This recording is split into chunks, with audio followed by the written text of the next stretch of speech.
अच्छा, जो अभी हम बात करने जा रहे हैं वो ना एग्ज़ाम में बहुत पूछा जाता है। ये तीनों न्यूक्लिया आपसे बहुत पूछे जाएंगे।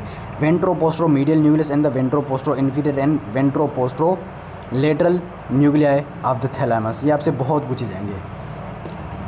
अच्छा, अब देखें ये क्या है आपके पास, वेंट्रोपोस्ट्रो मीडियल न्यूक्लियस है, ये क्या आपके पास वेंट्रोपोस्ट्रो लेटरल न्यूक्लियस है, ये क्या आपके पास छोटा सा वेंट्रोपोस्ट्रो इन्फीरियर न्यूक्लियस है। ठीक है, अब देख रहे हैं ये क्या एक ये क्या आपके पास वेस्टिबुलर न्यूक्लियस है, ये क्या है वेस्टिबुलर न्यूक्लियस है ये वाला। ये क्या है न्यूक्लियस ऑफ ट्रैक्टस सॉलिटेरियस एक न्यूक्लियस होता है। ठीक है, this nucleus is concern with the taste. अब देख रहे हैं वेस्टिबुलर न्यूक्लियस से एक ट्रैक्ट जाता है जिसे हम कहते हैं क्या वेस्टिबुलो थैलेमिक ट्रैक्ट। क्या vestibulo thalamic tract. Basically vestibular nucleus is concern with the balance. ये ट्रैक्ट क्या होगा vestibulo thalamic tract. Vestibulo thalamic tract का एक फंक्शन होता है आपके पास क्या बैलेंसिंग। ये ट्रैक्ट आपके पास कहाँ जाता है into the ventroposterior inferior nucleus of the thalamus. क्या ventroposterior inferior nucleus of the thalamus. अब आपसे पूछें कि जो है ना बैलेंस नहीं हो रहा, इतना बड़ा क्लिनिकल दे देंगे आपको कंफ्यूज करने के लिए। लास्ट में ये क्या आपके पास काम की चीज़ करेंगे कि बैलेंस नहीं हो रहा, which nucleus is involve in this deformity. इस तरह से आपसे क्वेश्चन करेंगे। ठीक है, आपका राइट आंसर क्या होगा ventroposterior inferior nucleus of the thalamus. अच्छा, उसके बाद आते हैं हम किस पर, वेंट्रोपोस्ट्रो लेटरल न्यूक्लियस पर। वेंट्रोपोस्ट्रो लेटरल में अगर आपने ट्रैक्ट वाली वीडियो नहीं देखी तो वो देख लें, बिकॉज ट्रैक्ट ना आपके पास क्या है न्यूरोलॉजी में आपके पास क्या है बेसिक्स हैं, वो आप उनमें से बहुत सारे क्वेश्चन आते हैं। बेसिकली आपके पास स्पाइनल कॉर्ड में से क्या ट्रैक्ट आते हैं, आपके पास एक आता है मीडियल लेमेनिस्कस एंड दूसरा आता है आपके पास क्या एंट्रो लेटरल स्पाइनो थैलेमिक ट्रैक्ट आते हैं ना। ये दोनों ट्रैक्ट आपके पास क्या करते हैं टच पेन टेम्परेचर वाइब्रेशन वगैरह कैरी करते हैं। Touch pain temperature and pressure carry करते हैं, नॉट द वाइब्रेशन कैरी करता है आपके पास क्या मीडियल लेमिनिस्कस ये कैरी करता है, ये आपके पास 2 पॉइंट डिस्क्रिमिनेशन कैरी करता है एंड प्रोप्रियोसेप्शन कैरी करता है। ये सारी इन्फॉर्मेशन ये जो दोनों ट्रैक्ट लेके आ रहे हैं ये आपके पास कहाँ रिले करती है in the ventroposterior lateral nucleus of the thalamus. और ये इससे MCQ नहीं आए मतलब पेपर हो ही नहीं सकता। ठीक है, ये MCQ आता ही आता है।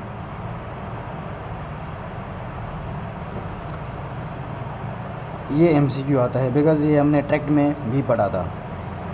उसके बाद जो लास्ट हमारे पास बचा है NTS। बेसिकली आपके पास क्या करता है टेस्ट के जो है ना फाइबर्स आते हैं ना, वो टेस्ट के फाइबर्स सिर्फ NTS में ही आते हैं, न्यूक्लियस ऑफ ट्रैक्टस सॉलिटेरियस में। तो ये इससे जो फाइबर निकलेंगे ये वाले क्या होंगे टेस्ट फाइबर्स होंगे। क्या होंगे टेस्ट फाइबर्स होंगे। और ये जो रेड वाला ट्रैक्ट देख रहे हैं रेड वाला, ये आपके पास क्या है ट्राइजेमाइनो थैलेमिक ट्रैक्ट है। ट्राइजेमाइनो थैलेमिक ट्रैक्ट है। बेसिकली ट्राइजेमाइनो थैलेमिक मैंने उधर भी बताया था कि ये टच पेन टेम्परेचर वो टेम्परेचर ना the temperature touch pain temperature pressure vibration and proprioception from the head and neck carry करता है ट्राइजेमाइनो। बेसिकली इसमें से हमारे पास MCQ आया था, सभी जो है ना वो सभी नहीं अक्सर जो बच्चे थे ना वो करके आए थे ये दोनों tract because sorry not because but ये दोनों ट्रैक्स ना आपके पास लिम्स में से जो है ना लेके आते हैं, लिम्स में से, और जो पूरा का ट्रंक वगैरह होता है। ठीक है, आपके पास जो हेड एंड नेक से जो सेंसेशन आती है ना वो सिर्फ यही ट्रैक्ट कैरी करता है ट्राइजेमाइनो थैलेमिक। आपके पास सेंसेशन हो या फिर आपके पास क्या हो प्रोप्रियोसेप्शन वाइब्रेशन जो भी हो आपके पास ट्राइजेमाइनो थैलेमिक कैरी करता है फ्रॉम द हेड एंड नेक। ये MCQ आता है। ठीक है, बेसिकली टेस्ट एंड ये ट्राइजेमाइनो थैलेमिक ट्रैक्ट आपके पास रिले करते हैं किसमें into the ventroposterior medial nucleus of the thalamus में। ये दोनों रिले करते हैं, इनमें से MCQ आता है। ठीक है, बेसिकली इन तीनों न्यूक्लिया में से जो ना MCQ आता है। ठीक है, ये आपने याद करना है। होप कि आपको इतना क्लियर होगा। अभी आ जाएं इस पर। ये क्या था थैलेमस है, ये क्या है रेटिकुलर न्यूक्लियस है। ये क्या है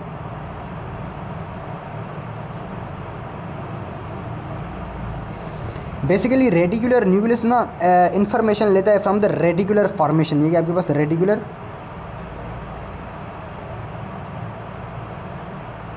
फॉर्मेशन है, ये इससे इंफॉर्मेशन लेगा और ये पता है क्या करता है, एक तो रेडिकुलर फॉर्मेशन से इंफॉर्मेशन लेगा और इसको ना हर पार्ट ऑफ द ब्रेन से, मतलब क्या every part of the brain इसको ना सेंसेशन दे रहा हो, मतलब क्या इसको जो है ना एक्टिवेट कर रहा होता है, इसको क्या करता है सिग्नल भेज रहा होता है हर पार्ट, कोई भी पार्ट हो ब्रेन का, ये frontal lobe, parietal lobe, occipital, temporal, जो भी। अब जब इसके पास सेंसेशन आ गई, इसके पास जब सेंसेशन नहीं इन्फॉर्मेशन, तो ये क्या करेगा, इस थैलेमस को क्या करेगा एक्टिवेट करेगा। बेसिकली रेटिकुलर फॉर्मेशन क्या करता है, it is the main regulator of the thalamic activity. क्या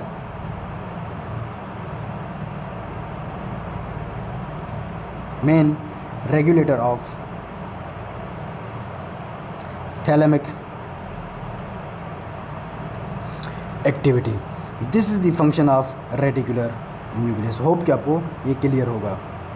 अच्छा, यहाँ पर ना मैंने आपको पल्विनार न्यूक्लियस का जो है ना फंक्शन नहीं बताया। बेसिकली पल्विनार न्यूक्लियस ना आपके पास क्या कर रहा होता है, आपके पास ना जो भी लाइक सोमेटिक सेंसेशन है, ऑडिटरी सेंसेशन है, विजुअल सेंसेशन है, उनको ना आपके पास वो करवा रहा था, ठीक है, उनकी जो है ना परसेप्शन वगैरह जो भी होगी वो उनको एक्टिवेट कर रहा है, ठीक है। अगर पल्विनार न्यूक्लियस आपके पास ना डैमेज हो जाए तो आपको क्या होती है, सेंसरी एफेजिया होती है। क्या सेंसरी एफेजिया होती है, ठीक है। अच्छा, पल्विनार न्यूक्लियस आपके पास बेसिकली कंसर्न होता है, मैंने आपको बताया ना ऑडिशन एंड विजन के साथ जो है ना कंसर्न होता है, ये ऑडिशन एंड विजन के साथ ये कंसर्न होता है पल्विनार। अब बेसिकली यहाँ पर ना मैंने इसको समराइज़ किया है, इसके पूरे के पूरे न्यूक्लिया को, ठीक है। अगर आप पूरा का पूरा लेक्चर भूल जाएं, अगर आप ये याद कर लेते हैं ना तो आपके पास जो है ना इनफ है, ठीक है। Basically anterior nucleus, anterior thalamic nucleus का फंक्शन क्या था, emotional tone and recent memory, ठीक है। बेसिकली ये फंक्शन किसका था, आपके पास फंक्शन था पपेज सर्किट का। पपेज सर्किट आपके पास किस में आ रहा था, एंटीरियर थैलेमिक न्यूक्लियस में, तो इसका फंक्शन क्या हो जाएगा, ये हो जाएगा। And it is concern with the limbic system, limbic system के साथ ही कंसर्न होता है, ठीक है। And then dorsal medial nucleus, ये मैंने आपको बताया नहीं था वहाँ पर। बेसिकली इसका फंक्शन मैंने बस यहाँ पर लिखा है, इतना ये इंपॉर्टेंट है नहीं, पूछा नहीं जाता आपसे। इसका फंक्शन क्या होता है, आपके पास somatic, visual and olfactory sensation. वहाँ पर मैंने आपको क्या बताया था कि यहाँ आपके पास ऑल्फैक्टरी सेंसेशन इसमें नहीं आती थैलेमस में, बट कुछ जो है ना रिसर्च चल रही है इस पर, जो है ना ऑल्फैक्टरी सेंसेशन इसमें रिले करती है, इस न्यूक्लियस में रिसर्च चल रही है इस पर, ठीक है। ये जो है ना बेसिकली बुक में दिया था तो तभी मैंने इसको मेंशन किया है। उसके बाद आता है क्या, वेंट्रो एंटीरियर न्यूक्लियस, ये आपके पास क्या कर रहा था, influence the activity of motor cortex. Basically ये कंसर्न किसके साथ था, बेजल न्यूक्लिया के साथ कंसर्न था, ये बेजल न्यूक्लिया के साथ था। एंड वेंट्रो लेटरल न्यूक्लियस भी बेजल न्यूक्लिया के साथ था, ये भी influence the motor activity of the cortex. And उसके बाद आपके पास क्या है, ventro posteromedial nucleus, it is the common relay station for the sensation from the head and neck and taste sensations. Head and neck से जो भी sensation आएगी वो कौन लेके आ रहा था, ट्राइजेमिनोथैलेमिक। एंड टेस्ट सेंसेशन किस न्यूक्लियस से आ रही थी, एनटीएस से आ रही थी, न्यूक्लियस ऑफ ट्रैक्टस सॉलिटेरिस से आ रही थी, ठीक है। And then ventro postero lateral nucleus था। वेंट्रो पोस्ट्रो लेटरल न्यूक्लियस आपके पास क्या था, common relay station for the sensation from the body, यानी कि आपके पास लोअर लिम्ब हो गए एंड अपर लिम्ब हो गई एंड आपके पास ट्रंक हो गए, ठीक है। यहाँ से जो सेंसेशन आएगी वो वेंट्रो पोस्ट्रो लेटरल में रिले कर रही थी। And then ventro postero inferior यहाँ पर मैंने लिखा, उसका फंक्शन क्या था, उसमें क्या कौन सी सेंसेशन रिले कर रही थी, वेस्टिब्यूलो थैलेमिक ट्रैक्ट आ रहा था ना, मतलब क्या बैलेंस वाली, ठीक है। And then inter laminar nuclei था। इंटर लेमिनर न्यूक्लिया आपके पास बेसिकली क्या करता है, influence is the level of consciousness and alertness of the cortex, मतलब क्या सेरिब्रल कॉर्टेक्स की अलर्टनेस को बढ़ाता है, इन्फ्लुएंस करता है।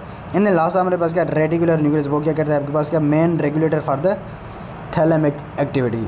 अच्छा, यहाँ पर ना आप सोच रहे होंगे कि जो है ना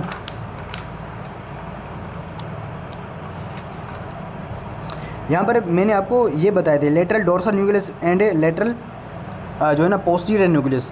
बेसिकली लेटरल डोर्सल न्यूक्लियस आपके पास ना इसका फंक्शन होता है एंटीरियर थैलेमिक न्यूक्लियस जैसा ही फंक्शन होता है। ये भी आपके पास किसमें कंसर्न होता है, जो है ना थैलेमिक, आपके नॉट थैलेमिक, आपके पास लिम्बिक सिस्टम में जो है ना इसका थोड़ा सा फंक्शन होता है। लेकिन जो है ना वो है, मतलब क्या है, ये भी रिसर्च के अंडर है, ठीक है, रिसर्च चल रही है। एंडोथैलेमिक न्यूक्लियस जैसे ही फंक्शन होता है इसका, ठीक है। उसके बाद जो लेटरल पोस्टीरियर न्यूक्लियस है, लेटरल पोस्टीरियर न्यूक्लियस आपके पास क्या कर रहा है, इस इंफॉर्मेशन जो है ना कलेक्ट इंफॉर्मेशन जो है ना collect the information from the parietal lobe, क्या, फ्रॉम पैराइटल लोब, ठीक है। ये क्या करता है जो है ना पैराइटल लोब के लिए, not the from for the parietal lobe, because ये सेंसरी इन्फॉर्मेशन लेके उसको ना भेज देगा, ठीक है। एंड देन पल्विनार था, पल्विनार को मैंने आपको बता दिया था। एंड वेंट्रो एंटीरियर भी बताया, वेंट्रो लेटरल भी बताया, ventro postero lateral, ventro postero medial, ventro postero lateral, ventro postero inferior भी मैंने आपको बता दिया। होप कि आपको ये पूरा का पूरा टॉपिक जो है ना थैलेमस का बिल्कुल क्लियर होगा।